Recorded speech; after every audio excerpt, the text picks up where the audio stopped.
अस्सलाम वालेकुम everyone, hope so you all are fine and doing great. आज की हमारी वीडियो मॉडर्न एज से रिलेटेड है, जिसमें हम एक modern writer George Bernard Shaw के एक drama Arms and the Man को डिस्कस करेंगे। सबसे पहले हम जॉर्ज बर्नार्ड शॉ के बारे में थोड़ी सी इन्फॉर्मेशन कलेक्ट कर लेते हैं। बर्नार्ड शॉ जो हैं वो Irish playwright, critic, polemicist, debater और पॉलिटिकल एक्टिविस्ट हैं। पोलेमिसिस्ट बेसिकली वो होते हैं जो अपने टाइम की करंट पॉलिटिकल लीडरशिप के ऊपर क्रिटिसिज्म करते हैं। कंट्रोवर्शियल डिबेटर होते हैं। इनको नोबेल प्राइज मिला है लिटरेचर में और इनकी बर्थ 1856 और उनकी डेथ 1950 की है। अगर हम हिस्टोरिकल बैकग्राउंड की बात करें आर्म्स एंड द मैन की, तो ये एक एंटी वॉर प्ले है जो 1893 एंड 1894 के दरमियान लिखा गया था और इसको 1894 में परफॉर्म करवाया गया। बेसिकली हमारा ये जो प्ले है ये सर्बो बल्गेरियन वॉर पे बेस्ड है जो 1885 में लड़ी गई थी between the Serbia and Bulgaria, और बल्गेरियंस ये वॉर जीत गए थे। ये नॉवल बेसिकली एक टाइप का पॉलिटिकल और सोशल स्टायर भी है जिसमें मल्टीपल इश्यूज को हाईलाइट किया गया है by the use of humour, comedy, exaggeration and other literary devices. ये जो ड्रामा है, ये जो प्ले है, ये जेंडर इक्वलिटी पर बेस्ड है। ये नेसेसिटी ऑफ वॉर को शो करता है और जो टेक्नोलॉजी का इम्पैक्ट है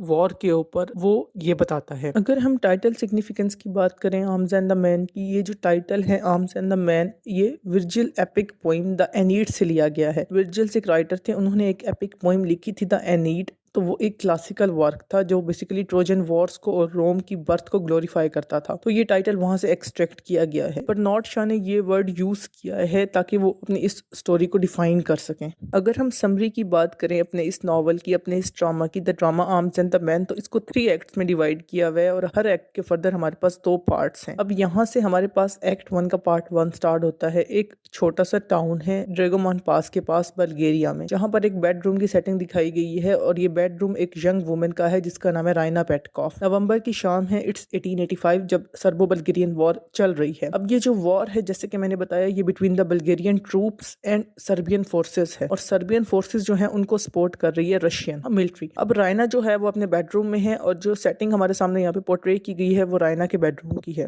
राइना अपने ओपन विंडो के साथ खड़ी है अपने रूम में और उसकी मदर कैथरीन पेटकॉफ एंटर होती है उसके रूम में और वो कहती है राइना को कि भाई विंडो क्लोज कर दो। क्यों? क्योंकि बाहर बहुत ठंड है, तुम बीमार पड़ जाओगी। कैथरीन कहती है कि बल्गेरियन आर्मी ने ये ग्रेट बैटल जीत ली है, ये जंग जीत ली है सर्बियन के अगेंस्ट स्लिवनिट्सा में। स्लिवनिट्सा वो जगह थी जहां पर बेसिकली ये वॉर, सर्बो बल्गेरियन वॉर लड़ी जा रही थी। कैथरीन कहती है कि सर्जियस जो है उसको क्रेडिट दिया जाता है बल्गेरियंस की विक्ट्री का, यानी सर्जियस रिस्पॉन्सिबल है इस जीत का जो बल्गेरियंस को मिली है। अब सर्जियस जो है वो फियोंसे है राइना का, ठीक है। राइना जो है अपने फियोंसे सर्जियस की हीरोइक ट्रेट्स को एडमिट करती है और उसको बहुत अच्छा लगता है, वो बहुत खुश होती है कि भाई सर्जियस की वजह से हम ये जंग जीत गए हैं। देन हमारे पास एक और कैरेक्टर को इंट्रोड्यूस करवाया जाता है बाय बर्नार्ड शॉ, वो है ल्यूका। ल्यूका जो है वो उस घर की मेड है, पेटकॉफ हाउस की मेड है। ल्यूका जो है वो राइना के रूम में आती है और कहती है कि विंडोज बंद कर लें, ठीक है, सारे दरवाजे बंद कर लें, क्योंकि मैंने सुना है कि भाई एक सर्बियन का फौजी जो है ना वो भाग गया है, यानी कि जो अपोजिट आर्मी है, सर्बियन ट्रूप्स हैं, उसमें से एक फौजी भागकर एंटर हो गया है उनके एरिया में और वो किसी को भी नुकसान पहुंचा सकता है। खैर उसके बाद ये कह के कैथरीन अपने रूम में चली जाती है। अब ल्यूका जो है वो भी वहां से चली जाती है, लेकिन राइना जो है ना वो अपनी विंडो बंद नहीं करती। अचानक से ना उसको एक गन फायर की आवाज सुनाई देती है कि भाई कहीं पे किसी ने कोई गन फायर किया है। अचानक से राइना को एक और आवाज आती है और वो देखती है कि भाई एक इंसान उसके रूम में एंटर हो चुका है, एक आदमी उसके रूम में एंटर हो गया है और वो राइना को कहता है कि बिल्कुल शोर नहीं करना, अगर तुम शोर करोगी तो I will shoot you, if you will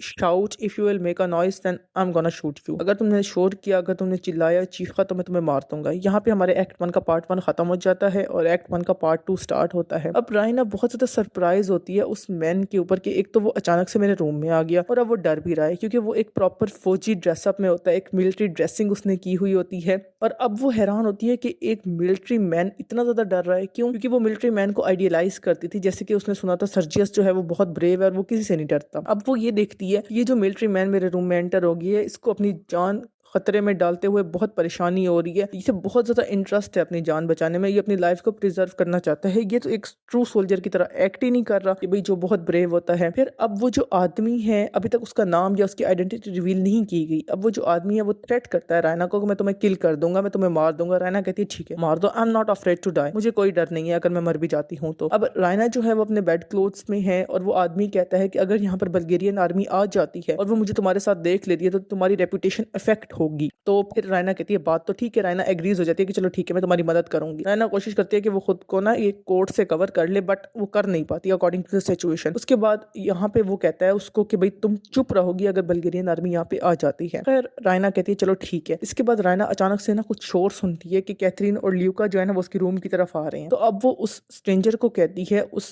Serbian man को कहती है कि चलो तुम छुप जाओ ताकि तुम खुद को बचा सको, तुम उस कर्टन के पीछे, उस पर्दे के पीछे छुप जाओ। अब कैथरीन जो है ना वो यंग बल्गेरियन सोल्जर्स के साथ उस रूम में आती है और वो रूम को चेक करते हैं और उनको वो पर्दे के पीछे छुपा हुआ सर्बियन ट्रूप का बंदा नहीं दिखता। रायना कहती है ल्यूका को कि भाई तुम कैथरीन के साथ ही रहना ताकि आज रात को तुम उनको प्रोटेक्ट कर सको अगर इन केस कोई इंसिडेंट होता भी है तो। अब ल्यूका को रायना पे शक हो जाता है। खैर उसके बाद वो सब वहां पे चले जाते हैं और जो वो आदमी छुपा हुआ था पर्दे के पीछे वो बाहर निकल आता है और अब वो कहता है रायना को कि मैं तुम्हारा कर्जदार रहूंगा, I am indebted to you for protecting my life, कि तुमने मेरी जान बचाई है। रायना बहुत हैरान हो जाती है जब वो देखती है कि यार इसकी गन तो मेरे बेड पे ही पड़ी रह गई थी। अगर वो बल्गेरियन आर्मी की जो ट्रूप्स के जो मेंबर्स थे वो उस गन को नोटिस कर लेते वो तो फिर कहते कि यहाँ पे कोई तो आया था। खैर वो बताता है कि भाई जो मेरी गन है ना ये लोडेड नहीं है, यानी कि इसके अंदर बुलेट्स नहीं है। क्यों? क्योंकि वो कहता है कि बुलेट्स जो 4-5 इसके अंदर थी वो तो मैं यूज कर चुका हूँ और अब एक्स्ट्रा बुलेट्स मेरे पास नहीं थी। क्यों? क्योंकि मेरे पास स्पेस ही नहीं है एक्स्ट्रा बुलेट्स की अपनी पॉकेट में कि मैं एक्स्ट्रा कार्ट्रिजेस अपनी पॉकेट में रख सकूँ। क्यों? क्योंकि मैंने अपनी पॉकेट्स में चॉकलेट रखनी होती हैं, मेरे पास इतनी जगह नहीं होती। खैर अब रायना को अंदाजा हो जाता है कि भाई उस आदमी को चॉकलेट्स पसंद हैं, तो रायना उसको चॉकलेट क्रीम कैंडीज ऑफर करती है जो वो बहुत शौक से खाता है। अब उस आदमी को नहीं पता होता कि जहां पर मैं हूँ, जिस लड़की के साथ मैं हूँ, वो सर्जियस की फियांसे है। तो वो बताता है कि जो सर्जियस है ना वो बहुत ही अजीब इंसान है, वो बहुत शोई है, बहुत अनप्रोफेशनल है, बहुत फुलिश है। वो आदमी बताता है कि भाई कि सर्बिया सिर्फ इसीलिए जंग हार गया क्योंकि उन्होंने सही बुलेट्स का इस्तेमाल नहीं किया। रायना बहुत शॉक्ड हो जाती है कि भाई वो ज्यादा इंसल्ट बर्दाश्त नहीं कर सकती सर्जियस की क्योंकि वो उसका फ्यूचर हस्बैंड है। तो उस आदमी को कहती है कि तुम निकल जाओ मेरे रूम से, तुम यहाँ से चले जाओ। अब आदमी उससे बेक करता है कि प्लीज आज रात मुझे यहाँ रहने दो, अदरवाइज मेरी जान खतरे में है, मुझे बल्गेरियन आर्मी बाहर जाते ही मार देगी। रायना अब रहमदिल इंसान है तो वो कहती चलो ठीक है, you can stay here just for 1 night, तुम यहाँ रुक सकते हो। उसके बाद वो आदमी कहता है कि भाई मैंने रेस्ट करना है, मुझे आराम की जरूरत है। रायना कहती है कि भाई नहीं तुम सोना मत, तुम जागते रहो। अब रायना ना कैथरीन के पास जाती है, अपनी मदर के पास, कि मैं उसको बताऊं कि भाई किस तरीके से एक आदमी आ गया और मैंने उसकी मदद की है। अब रायना जब बताने के लिए जाती है और वापस आती है तो वो देखती है कि आदमी सो चुका है। कैथरीन आ जाती है और वो बहुत हैरान परेशान होती है। वो कोशिश करते हैं उसको जगाने के लिए, लेकिन रायना कहती है कि चलो इसको आराम करने दो क्योंकि इसको आराम की जरूरत है। यहाँ पे हमारे पास एक्ट 1 का पार्ट 2 भी खत्म हो जाता है। देन हमारे पास एक्ट 2 का पार्ट 1 स्टार्ट होता है। अब मार्च 1886 से, यानी कि काफी टाइम गुजर चुका है, तकरीबन 4-5 महीने का अरसा गुजर गया, एक टाइम गैप, एक लीप आया है। इसके बाद एक और कैरेक्टर इंट्रोड्यूस करवाया जाता है जिसका नाम है नाइकोला। जैसे ल्यूका फीमेल सर्वेंट थी पेटकॉफ हाउस की, से नाइकोला मेल सर्वेंट है उस घर का। नाइकोला एंड ल्यूका जो हैं वो कपल हैं, वो एंगेज्ड हैं। ल्यूका जो है वो कंप्लेन करता है about the Catherine and Raina to Nicola. अब ल्यूका जो है ना वो हमेशा अपने लीडर्स की, अपने बॉसेस की बहुत ज़्यादा कंप्लेन करती है नाइकोला को, लेकिन नाइकोला उसे स्कॉल्ड करता है, उसे डांट देता है। क्यों? क्योंकि वो बहुत लॉयल है, बहुत डिवोटेड है अपनी जॉब के बारे में। नाइकोला जो है उसका ड्रीम है, उसका एम्बिशन है कि वो सोफिया में एक शॉप खोले। सोफिया जो है वो कैपिटल है। देन हमारे पास मेजर पाउल पेटकॉफ की एंट्री होती है जो सर्बो बल्गेरियन वॉर से वापस आ गए हैं। अब नाइकोला और ल्यूका जो हैं वो कुछ ड्यूटीज परफॉर्म करते हैं, जैसे वो कॉफी, अल्कोहल और सिगरेट देते हैं मेजर पाउल पेटकॉफ को। कैथरीन जो है वो अपने हस्बैंड को ग्रीटिंग करती है, उनसे मिलती है और वो बताते हैं कि बल्गेरियंस और सर्बियंस के दरमियान जो है वो एक पीस एग्रीमेंट हो गया है और इस तरह से वो वॉर खत्म हुई है। खैर उसके बाद सर्जियस वहाँ पे आ जाता है और पाउल पेटकॉफ कहते हैं कि भाई मैंने इससे नहीं मिलना, मैं बिल्कुल मिलना ही नहीं चाहता सर्जियस से। क्यों? क्योंकि वो मुझसे सिर्फ इसलिए मिलना चाहता है ताकि वो प्रमोशन ले सके, बट ऐसा पॉसिबल नहीं है। क्यों? क्योंकि उसके अंदर कोई इंटेलिजेंस, कोई मिलिट्री स्किल्स नहीं है कि वो प्रमोशन डिजर्व ही नहीं करता। तो ऐसे में मैं उससे नहीं मिलना चाहता, अदरवाइज फिर मुझे उससे इस बारे में बात करनी पड़ेगी जो पॉसिबल ही नहीं है। खैर उसके बाद रायना आ जाती है, वो अपने फादर को ग्रीट करती है। देन सर्जियस वहाँ पे आ जाता है। अब पेटकॉफ और सर्जियस जो है ना वो बातें करने लगते हैं एक स्विस सोल्जर के बारे में जिसे सर्बियंस ने हायर किया था, उसका नाम है ब्लंटशले। अब जो स्ट्रेंजर उस रात रायना के रूम में आया था उसका नाम था कैप्टन ब्लंटशले और यहाँ पे अब उसका नाम, उसकी आइडेंटिटी रिवील की गई है। देन बात करते हैं सर्जियस और मेजर पेटकॉफ के, भाई यहाँ पे कोई बल्गेरियन की 2 लेडीज थी, 2 वुमेन्स थी जिन्होंने उसकी मदद की थी। और हमारे पास एक्ट 2 का पार्ट 1 खत्म हो जाता है और यहाँ से एक्ट 2 का पार्ट 2 स्टार्ट होता है। अब यहाँ पे रायना और सर्जियस जो है वो एक साथ बैठे हैं और वो कन्फेस करते हैं अपना लव एक दूसरे के लिए। रायना खैर वहां से चली जाती है। अब सर्जियस जो है ना वो ल्यूका के साथ फ्लर्ट करता है। अब ल्यूका बहुत एक्साइटेड हो जाती है, क्यों? क्योंकि उसको सर्जियस जो है वो बेटर अपॉर्चुनिटी लगता है देन द नाइकोला। ल्यूका कहती है कि भाई Raina is in love with another man, क्यों? क्योंकि ल्यूका को रायना पे शक था फ्रॉम दैट डे। रायना ही वो है जिसने उस आदमी की मदद की थी उस रात। तो अब यहाँ पे रायना ये सब देख लेती है कि भाई सर्जियस जो है वो ल्यूका के साथ फ्लर्ट कर रहा है।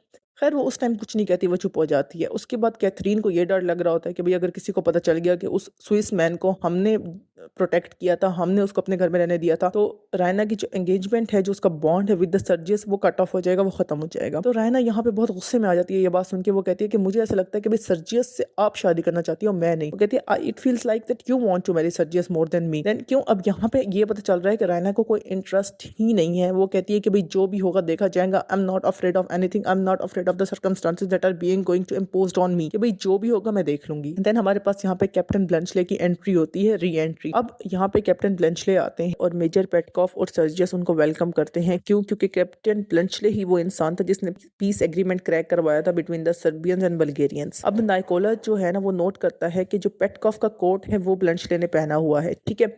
अब यहाँ पे कैथरीन जो है वो फ्रीज हो जाती है। क्यों? क्योंकि वो डर जाती है कि भाई अगर ब्लंचले ने सच बता दिया पेटकॉफ को तो क्या होगा। तो पेटकॉफ उसको कहता है कि आओ आप हमारे साथ कुछ वक्त गुजारो, और ब्लंचले जो है ना वो ये बात मान जाता है। यहाँ पे एक्ट 2 का पार्ट 2 खत्म हो जाता है और एक्ट 3 का पार्ट 1 स्टार्ट होता है। ब्लंचले जो है वो कोट वापस करता है मिस्टर पेटकॉफ को। रायना जो है वो ब्लंचले से मिलती है और अब वो लोग साथ बैठते हैं, लाइब्रेरी में कुछ बातें करते हैं। रायना ये बात एडमिट करती है कि मैंने अपनी पिक्चर जो है वो अपने फादर के कोट की पॉकेट में रखी थी और वही कोट मैंने ब्लंचले को दिया था। क्यों? क्योंकि रायना कहीं ना कहीं एक सॉफ्ट कॉर्नर डेवलप कर चुकी थी अपने हार्ट में, एक सॉफ्ट इंटेंशन डेवलप कर चुकी थी ब्लंचले के लिए। क्यों? क्योंकि वो बहुत इंप्रेस हुई थी उसकी हीरोइक ट्रेट्स से, जो एक नॉन सोल्जर हीरोइक ट्रेट्स थी। कि भाई रियल सोल्जर वही होता है जो अपनी लाइफ को प्रिजर्व करना जानता हो।